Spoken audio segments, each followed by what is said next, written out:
رب اشرح لي صدري ويسر لي أمري واحلل عقدة من لساني يفقه قولي واللهم ثبتنا عند الموت بلا إله إلا الله اللهم اجعلنا من الذين آمنوا وعملوا الصالحات وتواصوا بالحق وتواصوا بالصبر آمين يا رب العالمين. Ramadan is getting closer and closer, and as it approaches, you get reminders about how we have to engage in more acts of worship and get closer to Allah and reconnect with the Quran. And I wanted to take a few steps back from that and deal with something very, very fundamental and basic that I think I need to hear for myself, and I think all of us can benefit from, inshallah ta'ala. One of the most fundamental relationships we have with Allah is that of asking Him things. We need His help. We need His help in our matters of religion. We need His help in our guidance, in committing to the right way, staying away from evil, of getting forgiveness. We need His help in spiritual matters for our iman.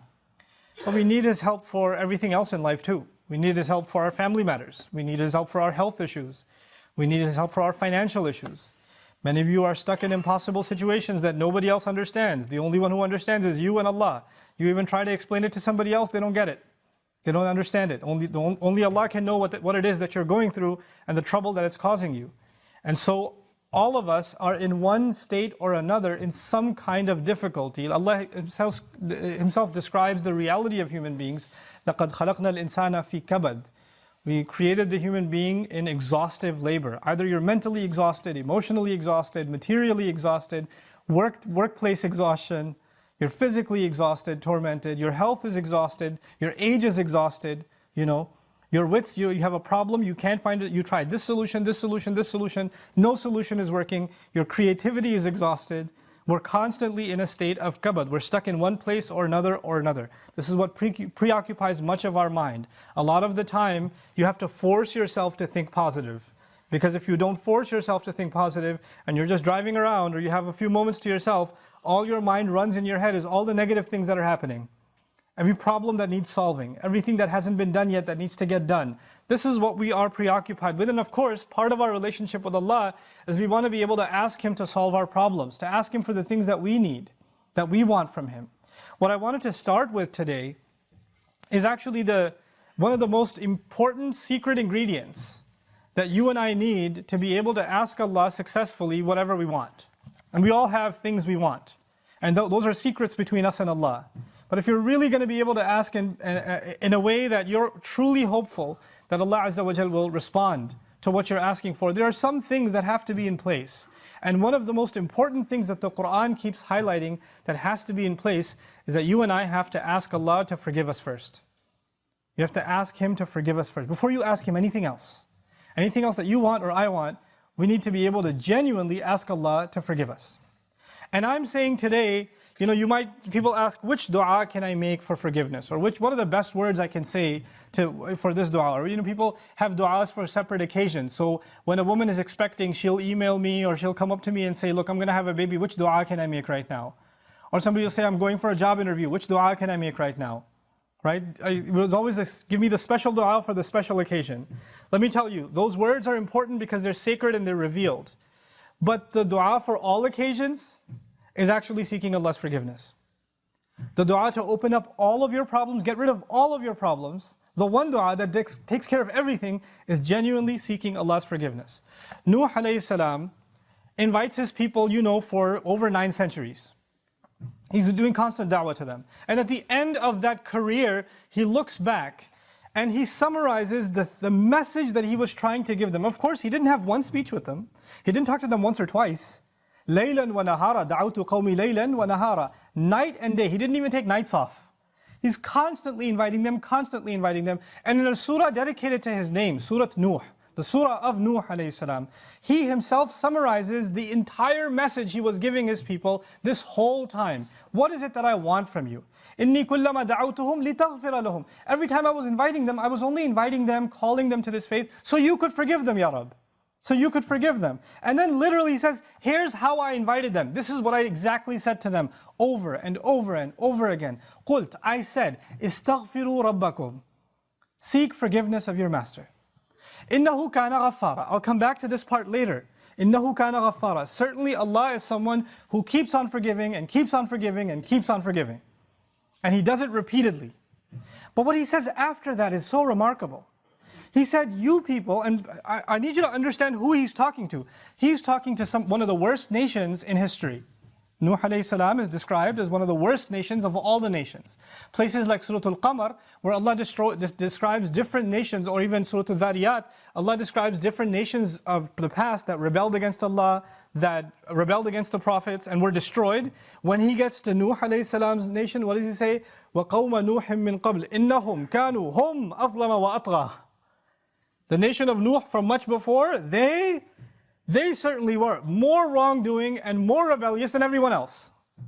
Like, he has the worst condemnation of the people of Nuh. It makes sense. They had a messenger not for one generation like every other prophet. They had a prophet, 3 generations, 4 generations every century. Every 2 decades there's a new generation of kids that have grown up. And he's seen that century after century after century after century. He's seen 40, 50 generations of people.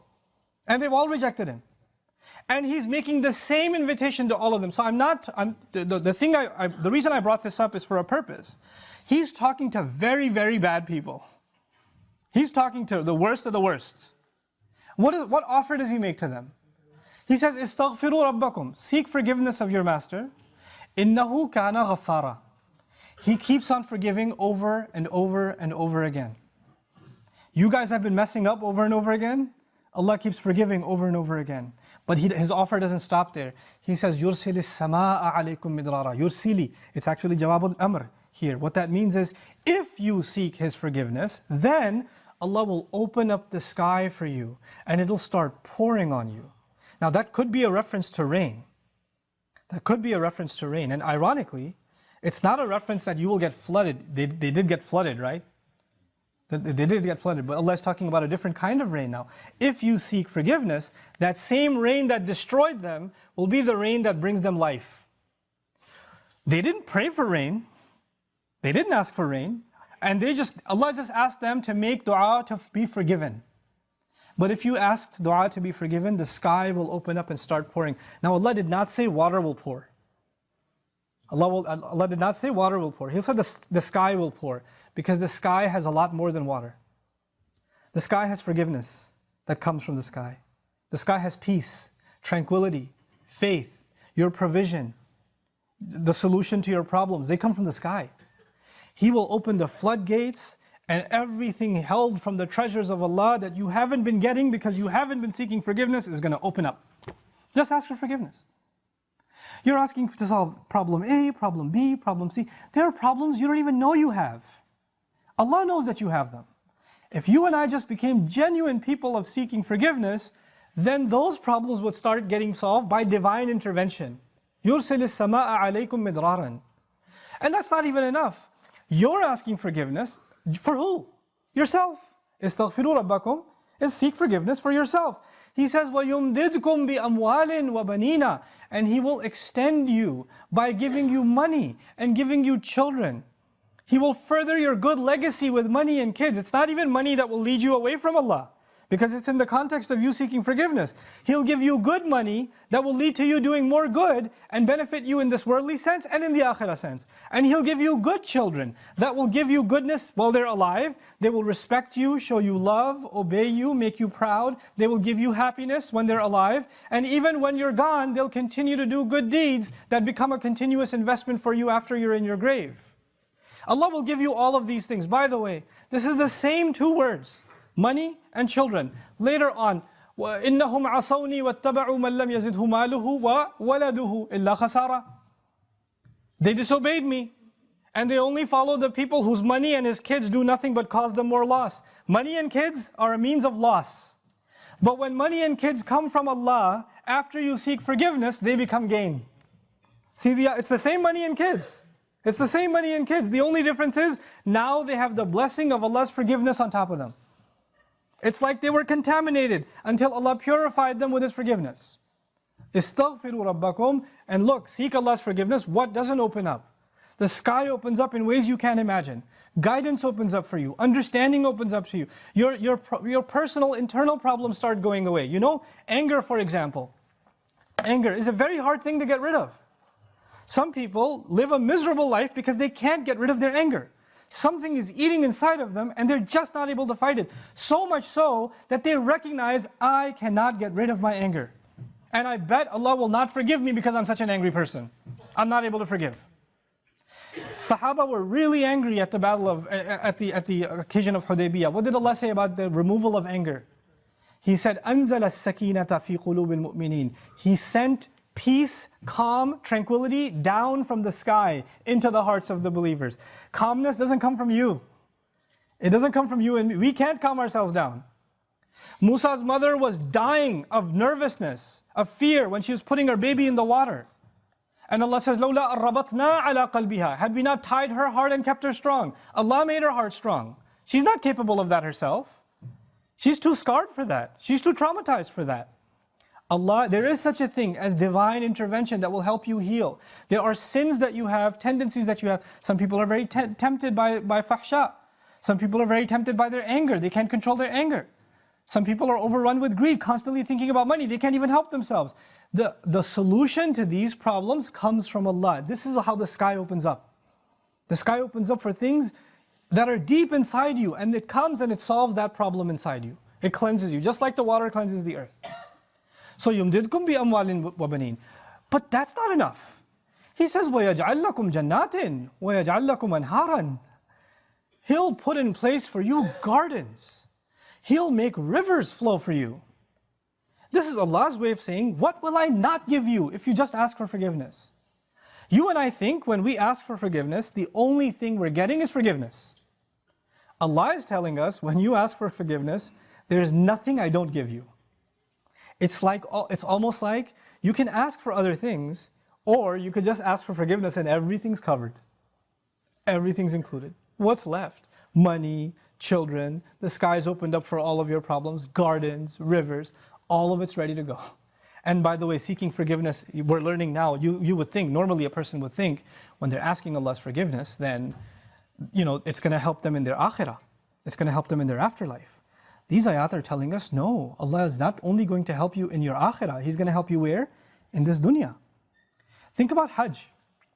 The biggest motivation you and I have for going to Hajj and getting our Hajj accepted is that our past sins are forgiven. We get a fresh start. That's the reason you go. You literally go in the clothes you're supposed to be buried in. Even in Hajj itself, when we're going to make the march, ثُمَّ أَفِيضُوا مِنْ حَيْثُ أَفَاضَ النَّاسِ وَاسْتَغْفِرُوا اللَّهِ. Go where people go, follow the people, follow the crowd, and seek Allah's forgiveness. Pour in and seek Allah's forgiveness. The essence of Hajj is seeking forgiveness. That's the purpose of it. That's the fundamental goal of it. And even in that, at the occasion of Hajj, what do we ask Allah? رَبَّنَا آتِنَا فِي الدُّنْيَا حَسَنَةً وَفِي الْآخِرَةِ حَسَنَةً. Every tawaf. Same dua, the dua from Quran that describes what you should do at Hajj. وَمِنْهُمْ مَنْ يَقُولُ رَبَّنَا آتِنَا فِي الدُّنْيا وَفِي الْآخِرَةِ رَبَّنَا آتِنَا فِي الدُّنْيا حَسَنَةً وَفِي الْآخِرَةِ حَسَنَةً وَقِنَا عَذَابَ النَّارِ. Give us good in this life and the next life.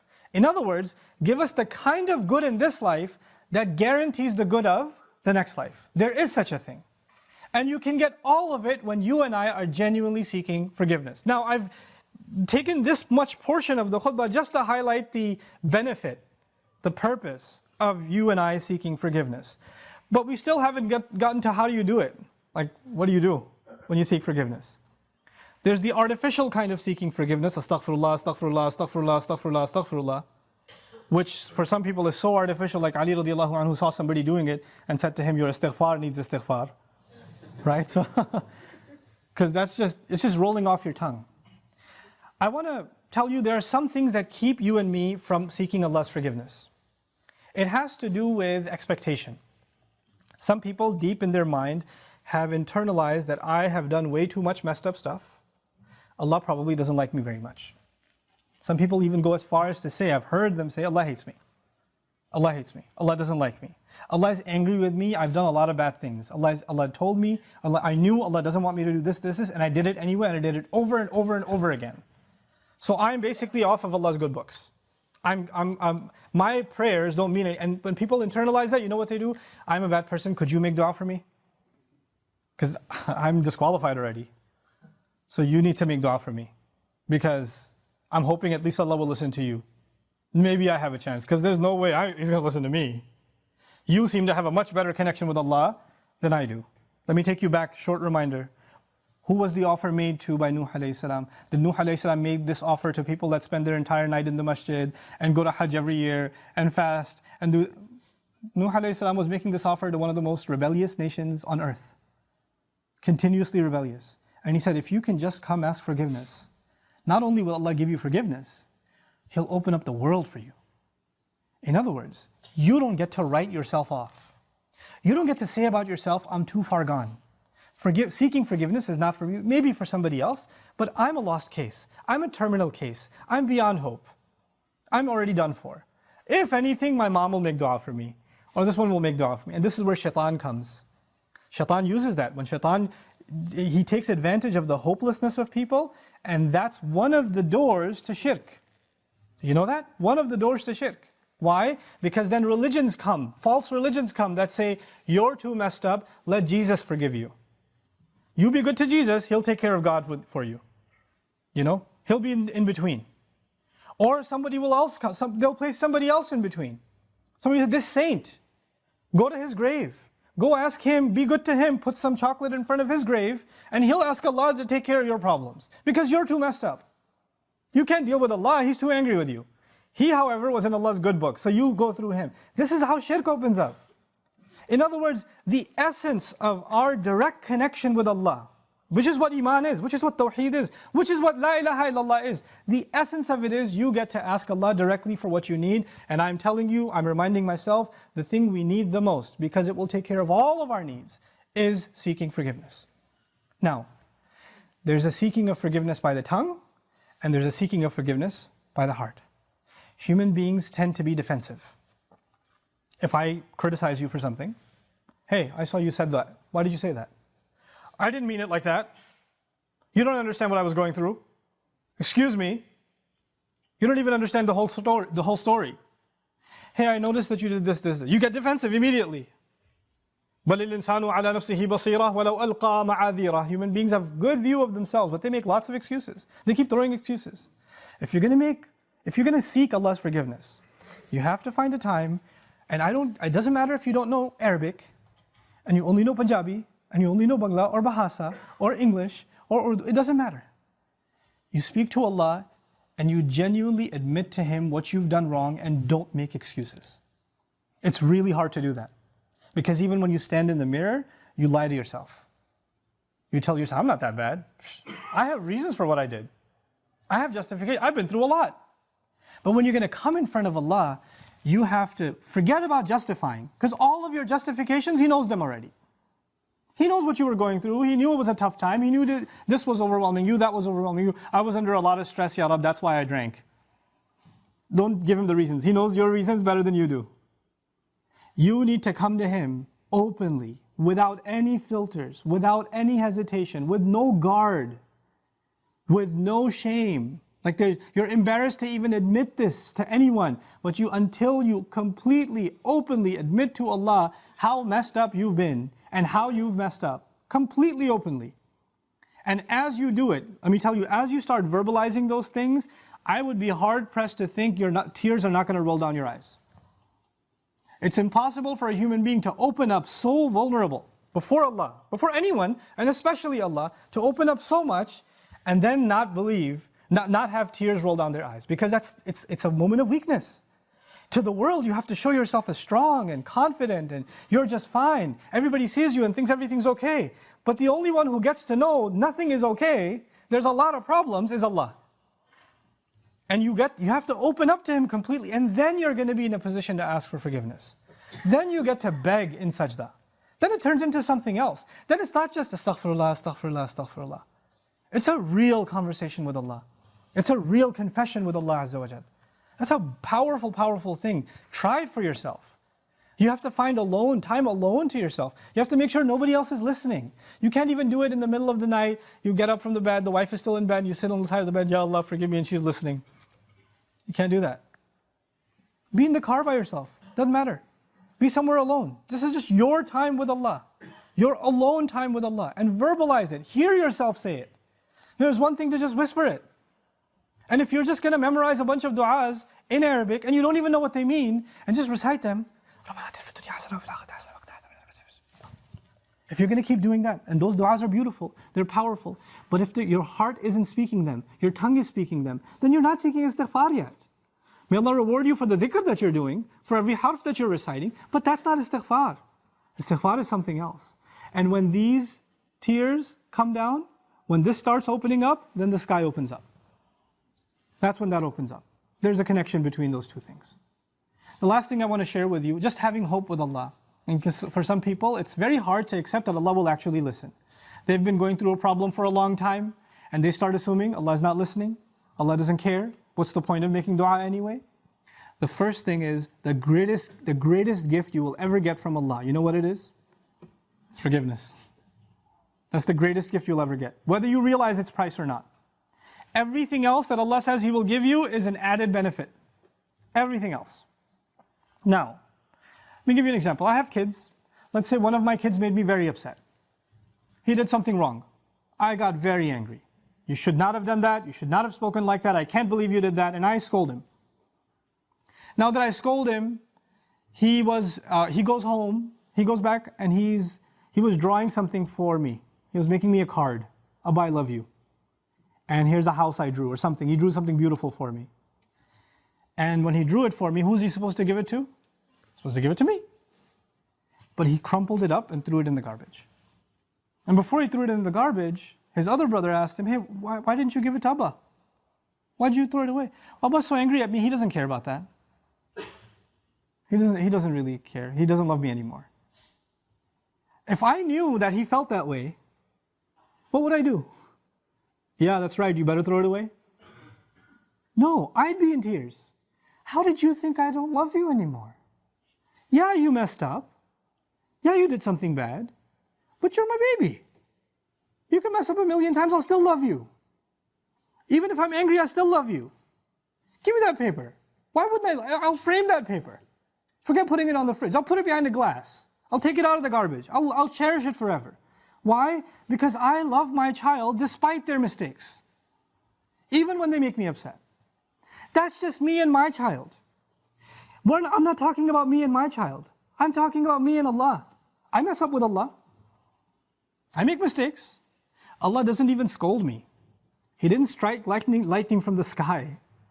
He didn't push me into hell. He didn't make my heart stop beating. Every time I lied, I didn't develop an inability to speak. Every time I ate something haram, my hand didn't become paralyzed. It didn't happen. Every time I looked at something haram, I didn't go blind. He still kept giving. He still kept providing. And I started thinking, well, Allah doesn't really love me anymore. We used to be good, but now that I'm bad, the love is gone. So what's even the point of making dua to Allah? Nobody will love you like Allah does. Every ounce of love I have for my child, every ounce of love you have for your child or you have for your parents, that love is only a fraction of something Allah put in you. You're not capable of loving anyone. The love we have is actually revealed from Allah. It's a gift from Allah. And if that's a little fraction of the love between two of Allah's creations, we can't imagine the love Allah has for us. Don't let anybody tell you otherwise. The only one who believes Allah hates him and that's it, their story's over, is shaitan. He believes it. There's no reason for him to ask for forgiveness because he's a lost cause. He's accepted that about himself. If you accept that about yourself, whose footsteps are you following? Think about that. If Adam alayhi salam was in Jannah, you couldn't have a better home than Jannah, and he made a mistake. And Allah Azza wa Jal put him on the earth. If he starts believing, I have been given such a huge demotion, Allah is so upset with me, He brought me all the way to the earth, how can I ever speak to Allah again? After I've disappointed Him so much. One of the first things, Allah taught him what to do. How to fix his heart. رَبَّنَا ظَلَمْنَا أَنفُسَنَا وَإِن لَمْ تَغْفِرْ لَنَا وَتَرْحَمْنَا لَنَكُونَنَّ مِنَ الْخَاسِرِينَ. You could be in a really good place and you fell to a really bad place. Compared to Jannah, dunya is nothing. He went from Jannah to dunya. And as far down as he came, he's still just as close to Allah. Just those words are enough to connect him to Allah. Don't give up on dua. Make this month, this coming month, even from now, preparation, how you're going to make genuine dua to Allah. Know that Allah will listen to every one of your du'as. Ujibu da'wat ad-da'i idha da'an is an announcement of Ramadan. I immediately respond to the one who calls on me whenever they call on me. That's the promise of Allah. And the number one dua you make, number one dua I make is going to be for forgiveness. May Allah Azza wa Jal make us a people of genuine forgiveness. May Allah Azza wa Jal make our hearts feel the desire, the earnest desire to seek His forgiveness. May Allah Azza wa Jal bless our hearts to move our eyes to tears. And may Allah Azza wa Jal open up the doors of His rizq and His solutions to all of us that seek His genuine forgiveness. One last thing I'm reminded of, I know I'm over my time. Allah says about nations that He won't destroy. You know, there are nations that deserve to be destroyed, and Allah wouldn't destroy them. You know why? Because among them there are people who still seek forgiveness. Just because there are some people who still seek forgiveness, Allah wouldn't destroy some people, the entire nation. Become people of istighfar. May Allah protect all of us. Barakallahu li wa lakum. Assalamu alaikum wa rahmatullahi wa barakatuh.